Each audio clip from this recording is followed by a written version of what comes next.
こんにちは、まいです。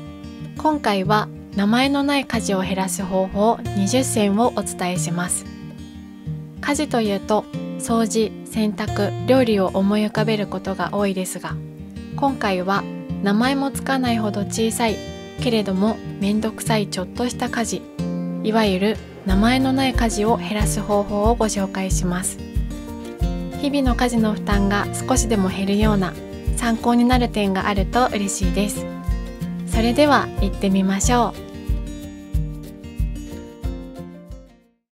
一つ目は洋服やタオルを畳むです。洋服やタオルは畳むことで収納スペースを縮小できたり、型崩れを予防できたりするメリットがありますが、正直めんどくさくて乾いているのに干しっぱなしにしてしまったり、畳み待ちの洋服が積まれていき、ぐちゃぐちゃになってしまったりすることもありました。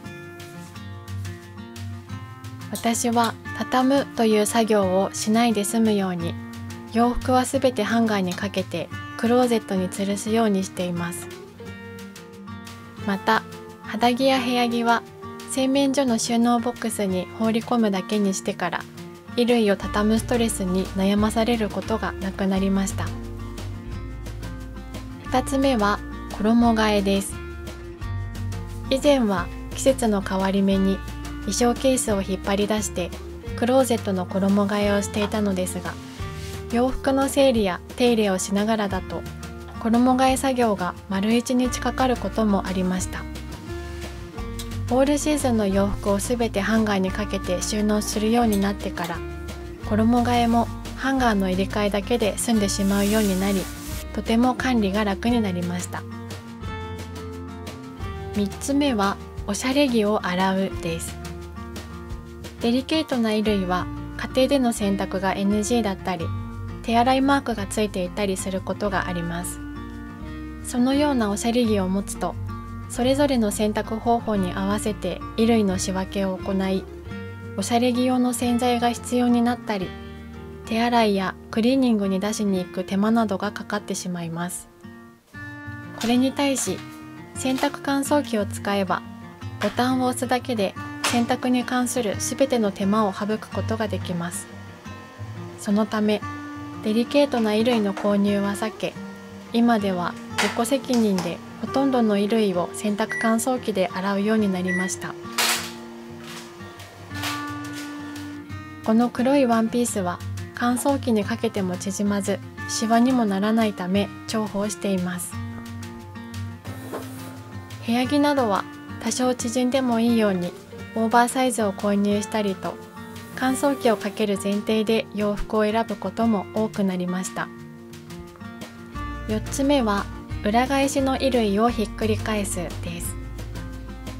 裏返した方が皮脂や汗の汚れ落ちが良かったり、表側の生地が傷みにくいものも多いと言われていますが、洋服をひっくり返すのが手間なので、基本的には表向きのまま脱いで洗濯機に入れるようにしています。とは言いつつも、たまに私のインナーや夫の靴下が裏返っていることがある私の家では、自分で裏返したのなら自分で戻すを基本にし、人の洗濯物をひっくり返す作業はなくなりました。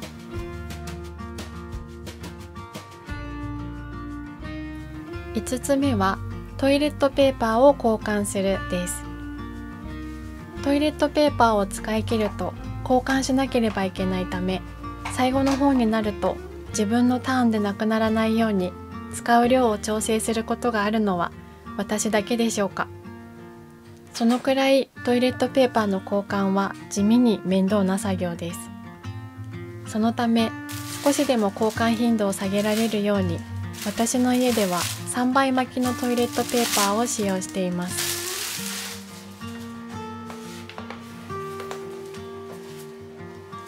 収納場所も小スペースで済むため一石二鳥のアイテムです。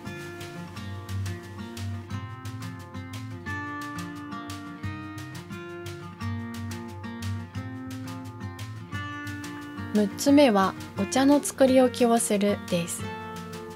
これからの季節、暑くなってくると冷蔵庫に常備しておきたいのがお茶です。お茶を作ること自体は気楽にできるのですが、飲み終わった後に容器を洗うのが私はとても面倒に感じていました。いつも飲んでいる無印良品の水出しティーパックは一つ一つが小さめなこともあり、今では2リットルのペットボトルにそのまま入れています。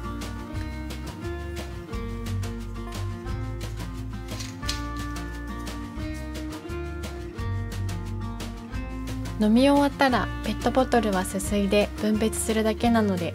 容器を洗う手間が省けて夏は重宝しています。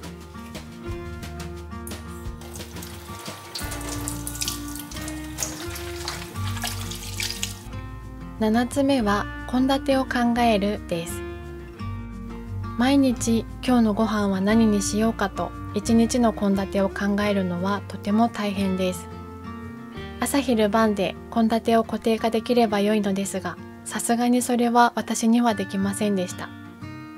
そのため朝食だけはメニューを固定化し、献立を考えずにさらに火も包丁も使わないようにしています。私が毎朝食べているのはオートミール茶漬けとプルーン、ヨーグルトに蜂蜜をかけたデザートです。夫は焼き芋と MCT オイル入りのプロテインを飲んでいます。朝食だけでも固定化することで献立に悩まなくていいのはもちろん、ストックもしやすく買い物も楽になりました。8つ目はシャンプーなどを詰め替えるです。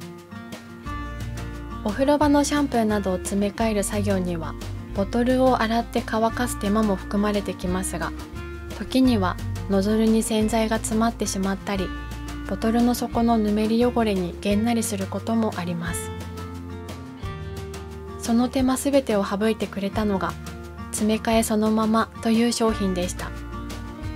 キャップをはめるだけで交換が終わってしまうので、ボトルの洗浄や詰め替えも不要になるため、長年使い続けているおすすめのアイテムです。9つ目は季節家電を管理するです。加湿器、扇風機、ストーブ、こたつなどの季節家電は季節の変わり目にきれいに掃除したり、保管するために収納を圧迫することもあります。加湿器はカビが生えないように気を使うし、扇風機は分解して羽のほこりを取っていくのも結構時間がかかります。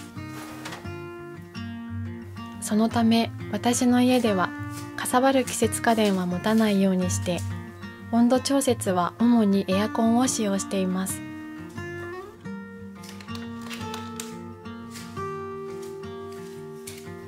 冬場の寒い時期は洗濯機で丸洗いできる電気毛布を持ち、夏の暑い時期は持ち運びやすいミニ扇風機を使うことで、真夏のお風呂上がりも涼しく着替えられることができるようになりました。手入れも楽で大きく場所を取らないものを選ぶことで、収納スペースを圧迫することなく保管することができます。また季節家電はレンタルもおすすめです。レンタルであれば必要な時期に必要な分だけ使えるので、管理する手間がなくなります。この加湿器もコンパクトで手入れもしやすかったのですが、次の冬は部屋全体を加湿できる加湿器をレンタルすることを検討しています。10個目は掃除機をかけるときに床に置いてあるものをどかすです。掃除機をかけるときやロボット掃除機を稼働させる前に物を片付けたりどかしたりと、床に置いてあるものが多いほどその手間がかかってしまいます。そのため家具は最小限にし、床には物を置かないように工夫しています。コードなどもほこりがたまりにくいように引っ掛けたりまとめたりしています。またクローゼット内もタンスや棚は置かずにすべて吊るすようにして収納しています。11個目は家中のゴミを集めるです。各部屋にゴミ箱があるとゴミを捨てるときは楽かもしれませんが、ゴミの日に合わせて家中のゴミ箱からゴミを集めるのはかなり大変です。私はゴミを捨てる時の楽さより集める手間を省きたかったので、家の中で一番ゴミが出やすいキッチンの一箇所にまとめ、それ以外にゴミ箱は設置しないようにしています。広いお家では難しいかもしれませんが、こうすることで各部屋からのゴミ集めと各ゴミ箱の掃除や袋交換の手間も省くことができます。12個目は探し物をするです。使ったものをその辺に置きっぱなしにしてしまうと物をなくす原因になるため、極力出したら定位置にすぐ戻すように意識をしています。以前は鍵もよくなくしていたのですが、今では玄関のドアに引っ掛けることを徹底し、持ち歩く際は収納する場所を決めて必ず定位置に入れるようにしています。今では鈴やキーホルダーをつけなくても鍵をなくすことはなくなり、探し物をすることもなくなりました。13個目は宅配便の人が来るたびに着替えるです。不意に来る宅配便のピンポンが鳴ると、ダッシュで羽織物を着て対応しなければならない格好を部屋着やパジャマにしていたことがありました。そのため今では着替えることなく玄関対応ができる格好を選ぶようにしています。このまま着替えずにゴミ出しも行けたり、運動もできたりするので、何かをするためにわざわざ着替えるという手間が格段に減ってとても楽になりました。14個目は財布からポイントカードを探すです。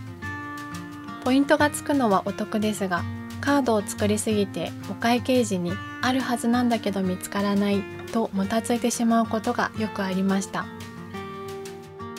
今はよく使うポイントに絞り、すべてアプリで管理しています。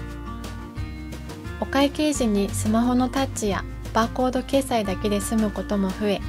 お財布もポイントカードでかさばることもなくなり、とても身軽になりました。15個目はたまった郵便物を仕分けするです。たまった郵便物を仕分けするのは億劫で後回しにしがちですが、以前は気づいたら支払いの期限が迫っていたなんてこともあり、焦ってしまうことがありました。そのためポストに入っていた郵便物はその都度回収して貯めないようにしています。玄関から上がっていく間に目を通し、不要だったらゴミ箱へ入れ、必要な書類はデスクの上に置き、その日のうちにさばくことで郵便物がたまったり、後から仕分けをする億劫さをなくすことができます。16個目はなくなった調味料を慌てて買いに行くです。調味料は消費スピードが比較的遅いものが多いですが、いざという時に使いたい調味料がなくなり、慌てて買いに行くのはとても面倒です。だからといってストックを多く持つとなると、大きなボトル調味料などは収納場所を圧迫していってしまいます。そこで私の家では醤油、みりん、酒、黒胡椒などの頻繁に使う調味料は残りが2割程度になったタイミングでストックを準備するようにしています。そうすると慌てて買いに行くこともなくなり、保管する場所も小スペースで済むため、このスペースを調味料のストック置き場にして管理しています。17個目は日用品のストックを管理するです。日用品は調味料と比べて消費スピードが速く、ある程度ストックを持っておくのですが、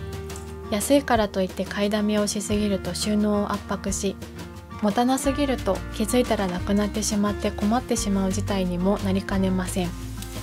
何をどのくらい持てばちょうどいいのかは試行錯誤が必要です。私の家ではそれぞれの日用品の消費スピードに合わせてストックを管理していますが、シャンプーやボディーソープなどは一つずつストックを持ち、ペーパー類は定数を決めてローリングストックをしています。災害に備えた準備も兼ねてティッシュペーパーとしても使っているキッチンペーパーは6袋以上はストックを持ち、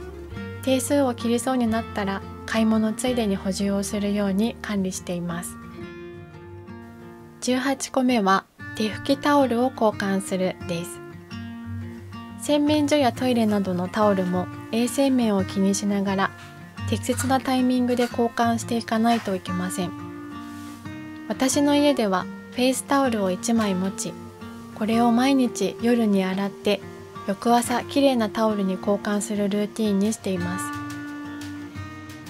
トイレの中にタオル掛けが設置されていますが、ここにはタオルを置かずに洗面所の1箇所にまとめることでタオルの管理や交換作業が単純化され楽になります。19個目は嫌な汚れに奮闘するです。生活していると嫌でも発生してしまう排水口のぬめりや蛇口の水垢、お風呂サッシの黒カビやボトル底のピンクのカビなどがあり、放置すればするだけどんどん頑固な汚れへと蓄積され、専用洗剤を買い揃えてもなかなか簡単には落とせず、時間がかかってしまうことがあります。そのため嫌な汚れに奮闘するよりは少しの手間でキープをする方が体力とメンタル的な部分での労力が少なく済むと考え、ついで掃除で予防するようにしています。キッチンの排水口は食器洗いついでに洗い、お風呂の排水口はお風呂上がりに都度ゴミをペーパーで拭き取り、定期的にドメストをかけるようにしています。蛇口などの水垢がつきやすい部分は使い終わったら水気を拭き上げ、お風呂のサッシも水が溜まってカビが生えやすいため、お風呂上がりに拭き上げるだけでカビや水垢も予防することができるようになりました。ボトル底のぬめりは物を浮かせることで解決することができています。20個目は家族が消し忘れた電気を消すです。最近電気代も高いし、家族がどこもかしこも電気つけっぱなしだと、なんで使い終わったら消さないのと思いながら消していく作業、ムムムとします。私の家でもトイレの電気がたまにつけっぱなしになってしまう現状があるのですが、言ってもなかなか治りません。そこで電気をつけっぱなしにした回数をチェックして、毎月多かった方がちょっとしたおやつをおごるというゲーム感覚を取り入れています。負けたくないので電気の消し忘れは圧倒的に減るし、勝った方は毎月ドーナツやアイスなどをおごってもらえるので、ムムムとなることがなくなり、楽しく電気を消すことができています。ちなみにいつも私が負けています。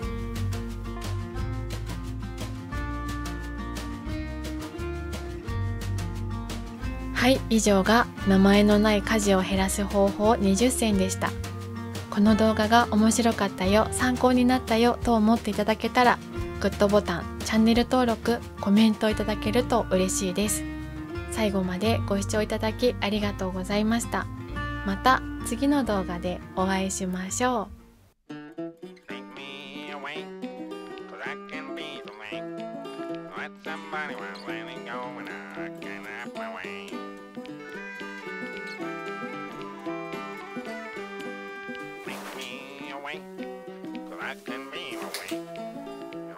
Somebody I'm letting go, you gotta let me away.